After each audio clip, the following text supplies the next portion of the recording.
PCT's Infinity 90.4 FM reflecting you. श्रोते हो नमस्कार. आपण ऐकत आहात PCT's Infinity 90.4 FM आणि मी आहे तुमच्यासोबत RJ विद्या. निसर्ग अवधान या कार्यक्रमात मी तुमचं अगदी मनापासून स्वागत करते.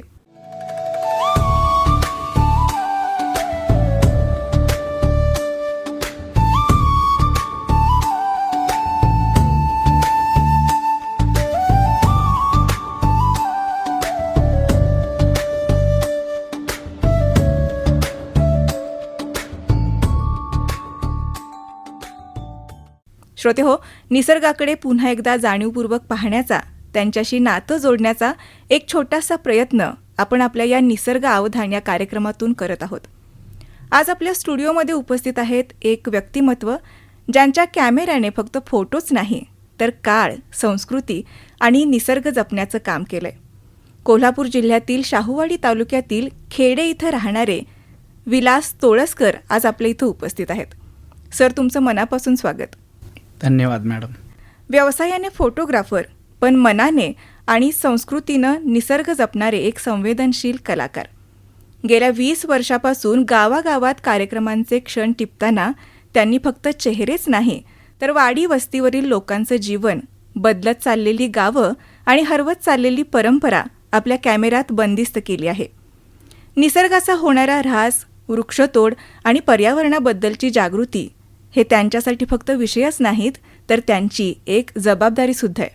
श्रोते हो, विलास तोळसकर यांच्याकडून आज आपण जाणून घेणार आहोत एका अशा साक्षीदाराबद्दल जो शतकानुशतकं इतिहास जपत आलाय.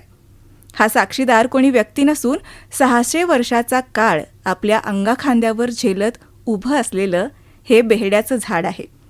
या झाडाच्या सावलीत कितीतरी पिढ्या वाढल्या, गावं बदलली आणि काळसुद्धा बदलला, पण ते झाड मात्र माणसाला, पक्ष्यांना, जमिनीला आणि पर्यावरणाला आधार देत अजूनही ठाम उभं आहे. या प्राचीन झाडाचा इतिहास, त्याचं जैवविविधतेतलं योगदान आणि आजच्या विकासाच्या नावाखाली झाडांवर येणारा धोका, या सगळ्यावर प्रकाश टाकण्यासाठीच आज आपल्यासोबत आहेत आपले पर्यावरण मित्र विलास तोळसकर. सर, तुमचं पुन्हा एकदा मी मनापासून आपल्या इन्फिनिटीच्या स्टुडिओमध्ये स्वागत करते. धन्यवाद मॅडम. 400-500 वर्षापूर्वीचं हे बेहड्याचं झाड, त्याच्याबद्दलच आज आपण बोलणार आहोत. तर मला सगळ्यात पहिल्यांदा सांगा की तुमचा या झाडाशी पहिल्यांदा संपर्क कधी आला किंवा कधी सान्निध्यात आला तुम्ही या झाडाच्या? आम्ही लहानपणापासून तिथंच आहे, गावातच आहे आणि जाता येताना आपल्या रस्त्यावरच आहे ना झाड ते. म्हणजे पहिल्यांदा तुम्ही ज्यावेळी झाड बघितलं त्यावेळी तुम्हाला जाणवलं का की हे झाड वाचलं पाहिजे किंवा त्या झाडाचं काहीतरी एक महत्त्व आहे, हे तुमच्या लक्षात कधी आलं?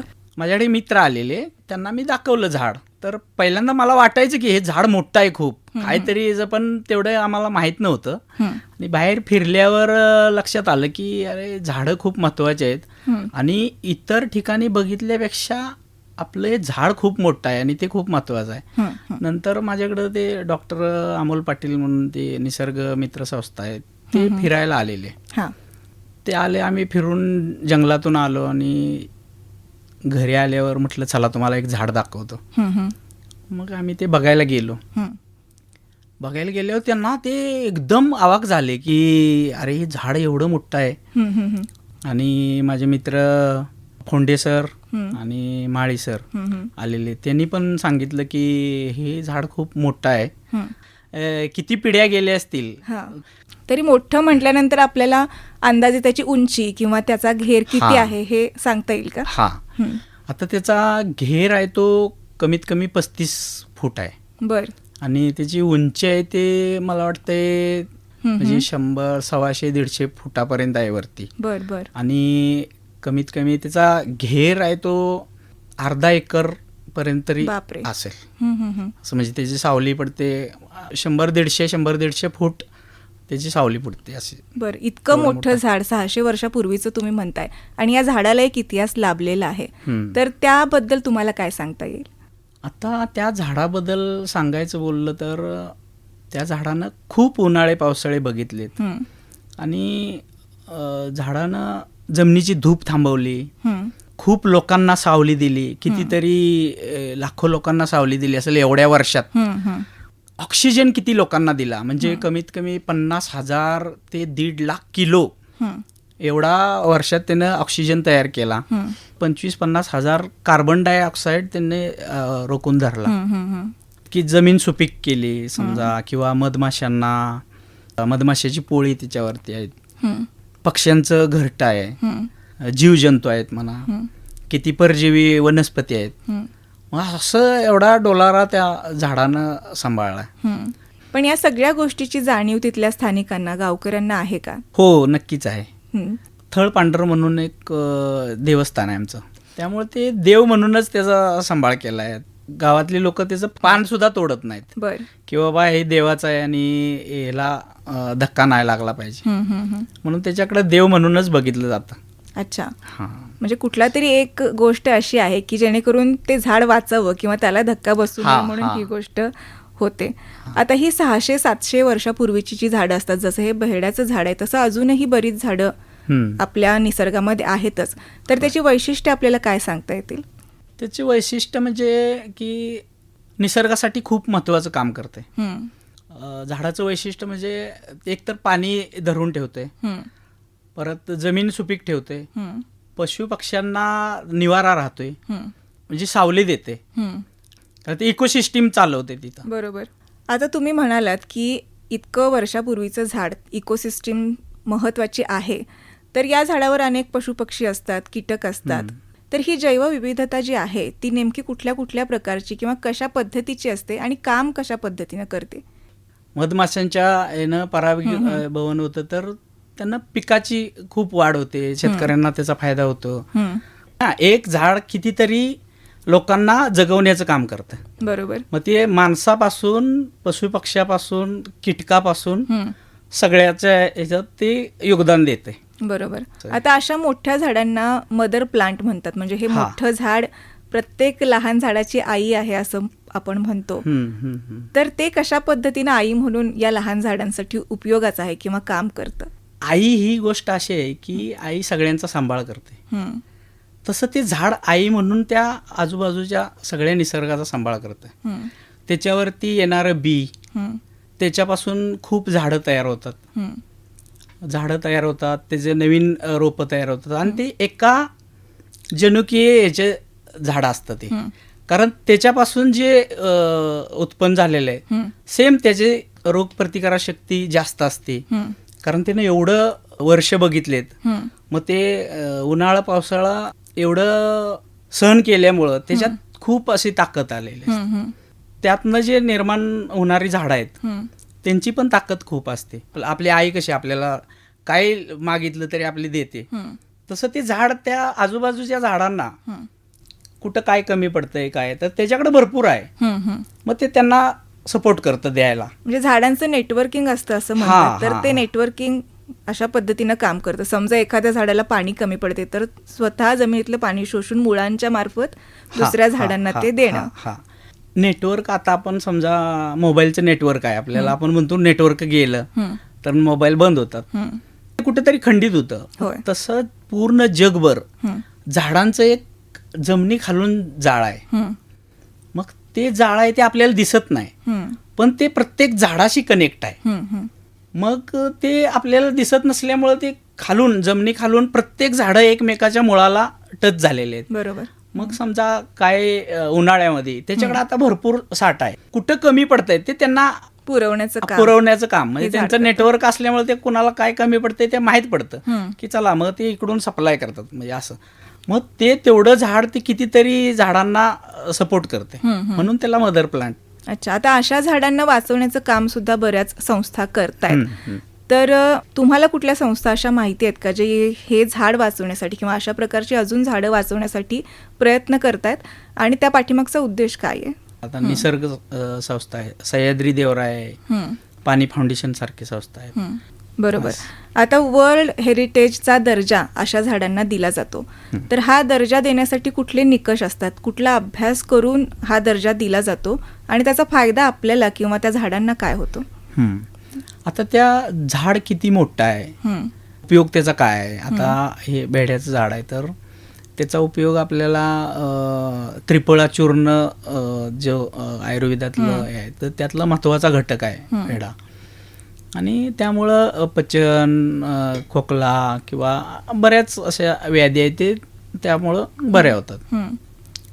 तर ते वर्ल्ड हेरिटेजसाठी जे बघितलं जातं तर ते झाडाचा आकार बघितला जातो किंवा त्याचं वय किती आहे किंवा त्याच्यापासून किती ऑक्सिजन किती मिळतोय किंवा अशा बऱ्याच गोष्टी अशा चेक करून त्याचं महत्त्व लक्षात घेऊन बघितलं जातं. त्याच्यापासून दुसरा फायदा काय होतो की वर्ल्ड हेरिटेजमध्ये गेलं की अख्ख्या जगाचं लक्ष त्या झाडाकडे जातं, म्हणजे अशा काही गोष्टीवर.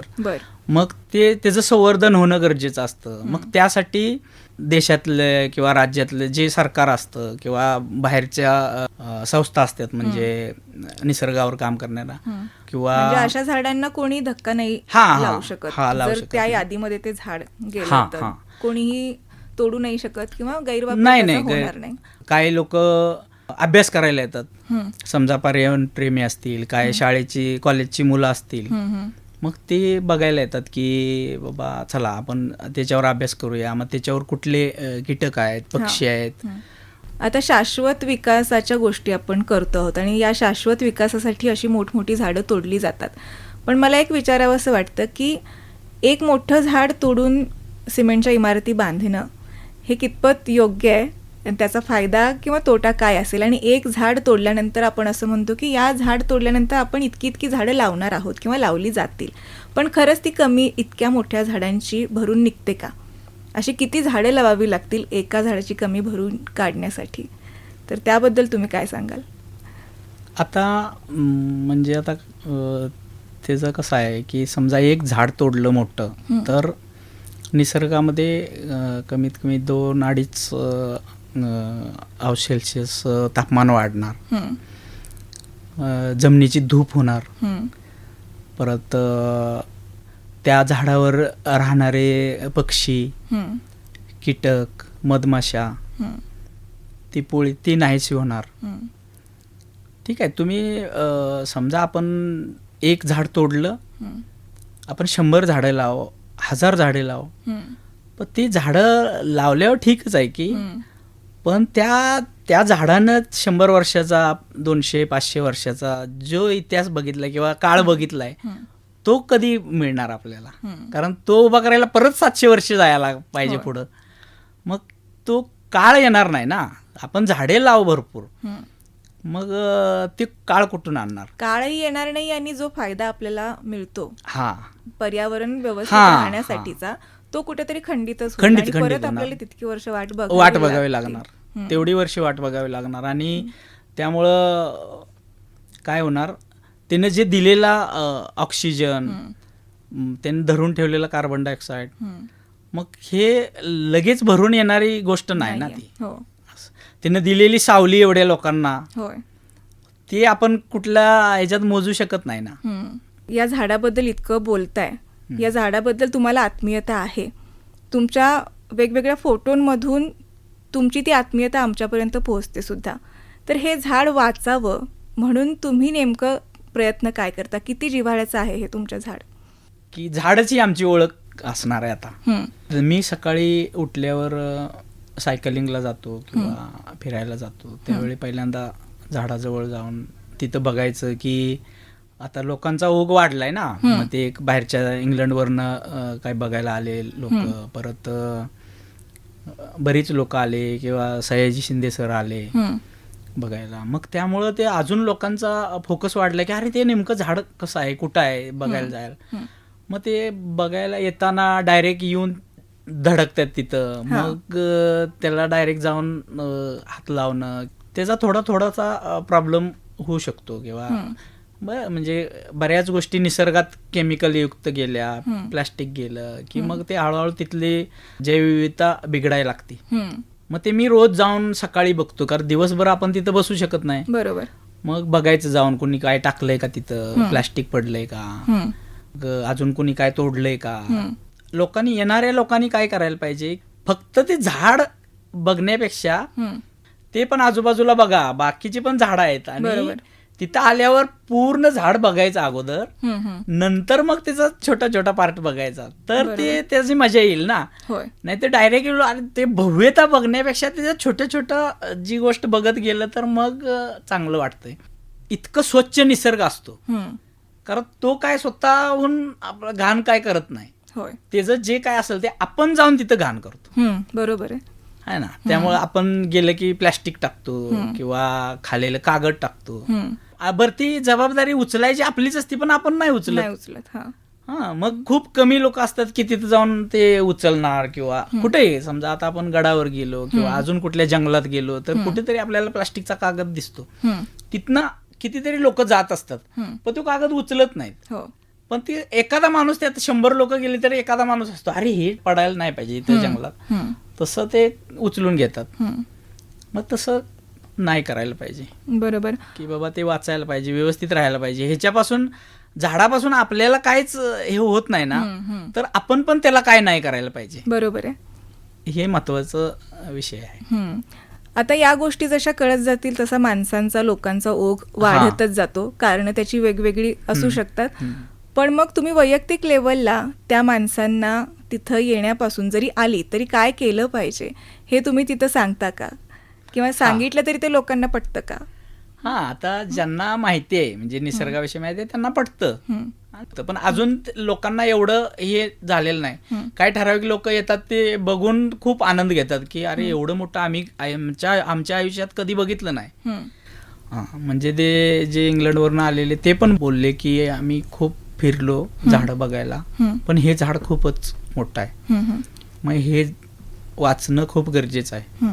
आणि हळूहळू अवेअरनेस होईल. आणि आम्ही तसा तिथं प्रयत्न करू की बोर्ड लावणे असेल, कोण भेटले तर त्यांना सांगणं, बाबा हे बघा, त्याला हात लावू नका किंवा त्याचे फांदी तोडू नका किंवा काहीच पान सुद्धा तोडू नका, कारण त्या प्रत्येक पानावर पण जैवविविधता आहे. बरोबर. मग ते खाली पडलं तर पडू द्या. जसे की आदिवासी लोक आहेत, ते तुम्हाला एखाद्या एक गोष्ट लागणार आहे ते तेवढीच घेणार, ते आपल्यासारखं नाही पिशवी भरून आणणार.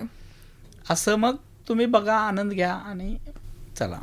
मी एक व्हिडिओ 2-3 वर्षापूर्वी व्हिडिओ करून टाकलेला माझ्या अकाउंटवर, तर तो बघून माहीत झालं. मग काही संस्थांना माहीत झाल्यावर त्यांनी परस्पर वरच्या लेवलनं सांगितलं की बाबा आम्ही भेट देणार आहे, बाहेरच्या देशातलं लोक येणार आहेत इंग्लंडवरून, ती भेट देणार आहेत. तर ते आता कलेक्टर साहेब, BDO साहेब किंवा CO साहेब त्यांच्या मार्फत ते ग्रामपंचायतीला आलं लेटर की त्या झाडाला भेट देणार आहे तर तिथली साफसफाई करायला पाहिजे. मग ती साफसफाई करायला पाहिजे म्हणजे ते झाड, येणारी लोक ते काय झाड बघायला येणार आहेत ना, मग ती खाली जी साफसफाई केली तिचं ते एकदम त्याची गरज, ट्रॅक्टर बिक्टर लावून किंवा हे करून ती काही गरज नव्हती.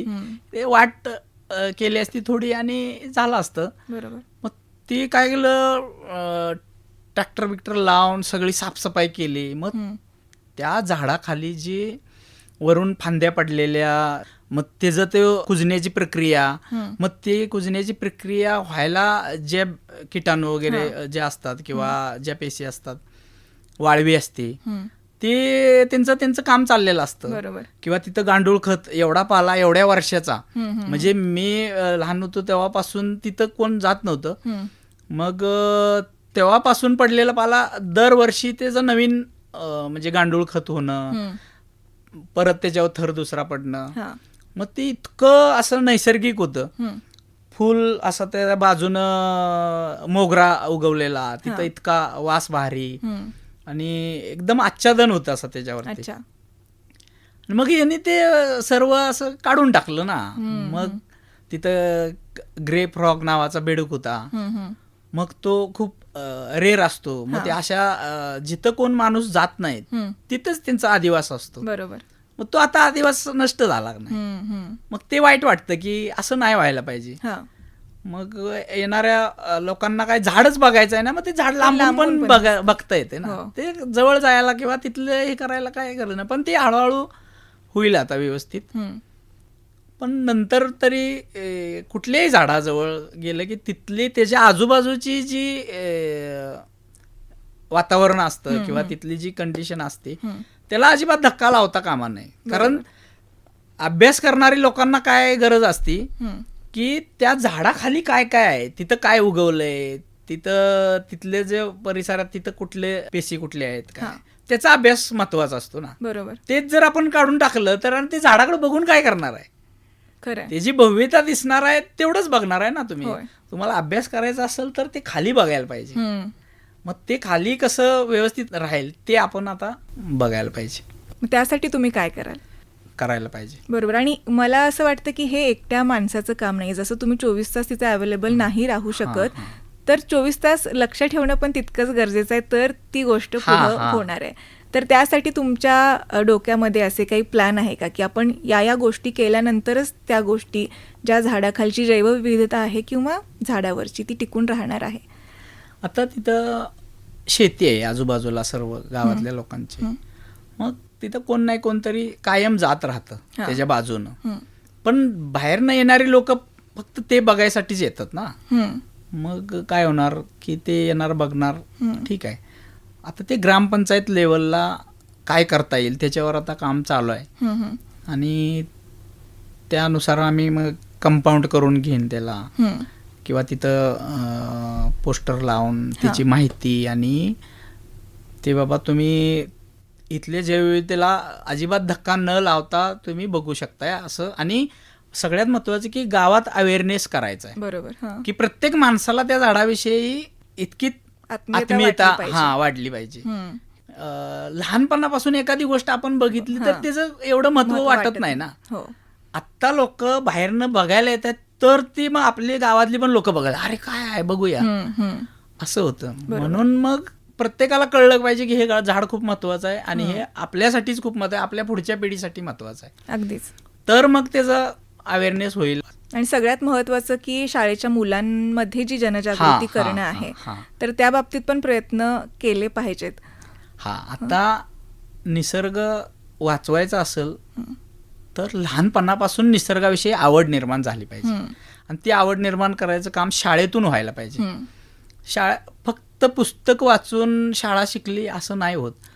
ज्यावेळी तुम्ही निसर्गात जाणार, पशुपक्षी बघणार, झाडं बघणार, जसं माणसात फरक आहे. प्रत्येक माणूस वेगळा आहे. प्रत्येक माणसाचे जसे ठसे वेगळे आहेत, प्रत्येक माणसाचा चेहरा वेगळा आहे, त्याच्या शरीराची ठेवण वेगळी आहे. सेम तसं झाडाचं असतं. आपल्याला झाडं दिसतात सर्व हिरवीगार, फक्त तसं नाही. प्रत्येकाचं पान वेगळं असतं, प्रत्येकाचं खोड वेगळं असतं. आता काही झाडांना काटे असतात. मग ते आपण विचार कधी करत नाही की त्या झाडाला काटं का आहेत. मग निसर्गाला असं का वाटलं की ह्या झाडाला काटं पाहिजेत. बरोबर. समजा काटेसावर आहे तर त्याला इतकं काटे असतात की त्याचं एकही असं जागा शिल्लक राहत नाही की बिना काट्याची. मग आपण विचार करायला पाहिजे की ह्या झाडाला इतकं काटं का दिलं. कारण त्या झाडावर कितीतरी, म्हणजे समजा 50-100 प्रकारचे पक्षी येतात ते फुलं आल्यावर, ते मिळतं. असं एक पण झाड दुसरं नाही की त्याच्यावर इतके पक्षी बसू शकतात. बरोबर. मग ते झाड वाचायसाठीच त्यांनी काटं दिलेत ना. काही झाडं अशी वाकडी तिकडे असतात, आयनासारखं झाड, त्याच्यावरती रेशीमचे किडे असतात. मग ते आता मी भंडाऱ्याला बघायला गेलेलो, ते अख्खं जंगल त्यांनी रेशीम किडे पाळलेत आयनाच्या झाडावर. आता ते आमच्याकडं पण तालुक्यात ऐनवाडी म्हणून गाव आहे, तिथं शावाडीच्या बाजूला, तिथं पण आता तो प्रयोग चालू आहे. मग ते झाड असं वाकडं तिकडं असतं, ते कोण तोडणार आहे, कारण त्याचा काय करायला उपयोगच नाही होत. मग ते निसर्गानं तसं बनवलं की अरे याचा हा उपयोग आहे, कारण रेशीम आज किती महाग आहे. होय, खरंय. म्हणजे आपण मोबाईलवर किंवा टीव्हीवर बऱ्याच गोष्टी बघतो आणि त्याचा इम्पॅक्ट कुठेतरी आपल्यावर असतो. मग अगदी लहान मुलांचा आता मोबाईल सर्रास प्रत्येकाच्या हातात असतोच, आणि मग कुठेतरी शहराकडे जाण्याची ओढ असते, आधुनिक गोष्टी ज्या आहेत त्याची ओढ असते, आणि मग या गोष्टी ज्या तुम्ही आत्तापर्यंत सांगितल्या त्या कुठेतरी मागं पडत चाललेल्या आहेत. म्हणजे आपण जाणीवपूर्वक या झाडांकडे किंवा या निसर्गाकडे लक्षच देत नाही, आणि मग त्याचे फायदे खरंच आपल्या भविष्यासाठी काय आहेत हे मुलांच्या आणि आपल्या मोठ्या माणसांच्या सुद्धा लक्षात येत नाही. तर मला वाटतं प्रत्येकानंच याची जाणीव ठेवली पाहिजे आणि तसा तो अभ्यास करून झाडं टिकवली पाहिजेत, हेच मला आज या तुमच्या बोलण्यातून खरं तर कळतंय. मग आत्तापर्यंत तुम्ही 60,000पेक्षा जास्त तुम्ही फोटो काढलेले आहेत, ठिकठिकाणी प्रदर्शनं भरवली जातात फोटोंची, तर त्या फोटोच्या माध्यमातून निसर्ग तुम्ही लोकांपर्यंत कसा पोहोचवता? आता मी 20 वर्ष झालं फोटोग्राफी करतोय. हं. लग्न समारंभ किंवा इतर कार्यक्रमाची फोटोग्राफी करत असताना मग मला जुनी माणसं दिसायची हां. किंवा अजून पण दिसतात जुनी माणसं, म्हणजे जी 80-90 वर्षाची आहेत किंवा म्हातारी माणसं समजा.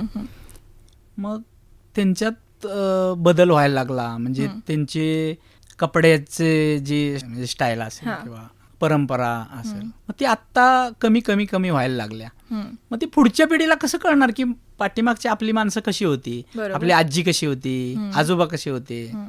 ते लुगडं असेल किंवा लुंगी असेल, टोपी असेल, फेटा असेल, तर बंद झालंय ना आता. लहान मुलगी ते प्रदर्शन बघायला आलेली, तर तिला पाणी घेतलेलं तिनं बघितलंच नव्हतं कधी माणसानं. ती म्हटली यांनी डोक्यावर कशाला घेऊन थांबलेत, तर ते पाणी नळाला येतं. मग आत्ताच्या मुलांना माहीतच नाही ना, लोकांना पाण्यासाठी किती वणवण करायला लागते. दुसरं असं की आपली परंपरा म्हणजे मोबाईलच्या जमान्याच्या अगोदर कसं जीवन होतं लोकांचं. मग ते अन्नधान्य पिकवायसाठी गावातल्या गावातच त्याचं जी पद्धत होती, सगळ्या वस्तू, आता सर्व वस्तू प्लॅस्टिकच्या आल्यात, जे नाही का मशीन आलं, मशीन सर्व भांगलण्यापासून ते मोठं ऊस तोडणीपर्यंत किंवा प्रत्येक गोष्टीत मशीन टेक्नॉलॉजी आली. मग ते सर्व टेक्नॉलॉजी लोक हातानं करायची पहिले. मग ते पुढं कसं समजणार, म्हणून मी ते डॉक्युमेंटेशन करून ठेवतोय की बाबा आपल्याला पुढच्या पिढीला असं समजेल की हे काय होतं, त्याच्यावर अभ्यास करतील, कोण त्याच्यावर PhD करेल आणि मग त्याच्यावरती शोधनिबंध तयार करून ते पुढं पाठवतील की बाबा असं असं होतं. असं ह्यासाठी माझा प्रयत्न सुरू आहे. आणि तुम्ही जसं आता सांगितलं की घडा घेऊन एक आजी 70 ते 80 वर्षाची होती, ती पाण्यासाठी चालली होती आणि असा तुम्ही फोटो काढला होता. आणि या मुलीला प्रश्न पडला की आजी घडा घेऊन कुठं चालली आहे किंवा तो घडा आहे की काय हे सुद्धा तिला माहिती नव्हतं.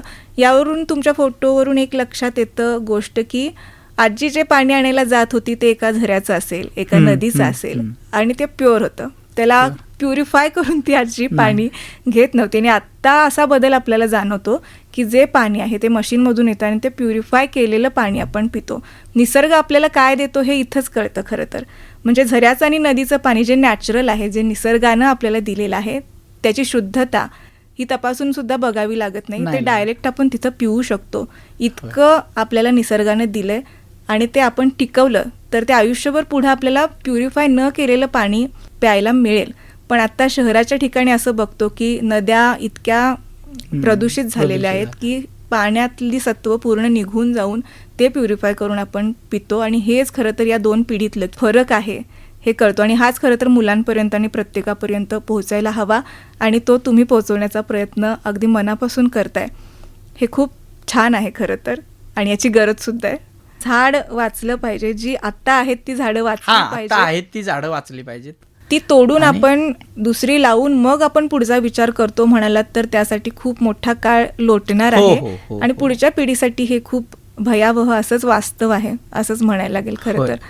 म्हणून आहे त्या झाडाचं महत्त्व टिकवणं, ती वाचवणं आणि जिथं जागा आपल्याला मिळेल, जिथं सोयीचं तिथं नवीन झाडं लावणं हेच आज खूप गरजेचं आहे आणि ते प्रत्येकानं केलंच पाहिजे.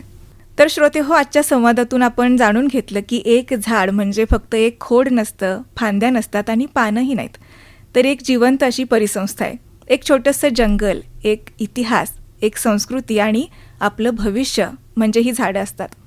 600 वर्ष उभं असलेलं हे भेड्याचं झाड आपल्याला शिकवतं की सहजीवन किंवा संयम काय असतो आणि निसर्गाची नातं जपण्याची जबाबदारी नेमकी काय असते. विकास हवा आहे आपल्याला, पण तो शाश्वत हवा आहे.